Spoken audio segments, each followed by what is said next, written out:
ஜல்லிக்கட்டு போட்டிகள் நடைபெறாததால் மதுரை மாவட்டத்தில் பொங்கல் பண்டிகை களை இழந்துள்ளது. அவனியாபுரத்தில் போராட்டத்தில் ஈடுபட்ட பொதுமக்கள் பேரணியாக சென்று வாடிவாசல் முன்பு முழக்கங்களை எழுப்பினர். இதுகுறித்து கூடுதல் தகவல்களை தருகிறார் நமது செய்தியாளர் மாரிச்சாமி.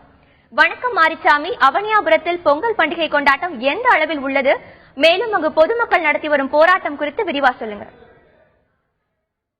மதுரை மாவட்டம் அவனியாபுரத்தை பொறுத்தவரை பொங்கல் பண்டிகை என்றாலே ஜல்லிக்கட்டு நடத்துவதுதான் மிக சிறப்பான ஒன்று.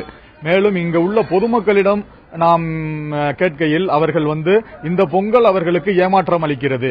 ஏனென்றால் கடந்த ஆண்டும் இந்த ஆண்டும் ஜல்லிக்கட்டு நடைபெறவில்லை. இந்த ஆண்டு உச்சநீதிமன்றம் விதித்த தடையின்படி ஜல்லிக்கட்டு நடைபெறவில்லை.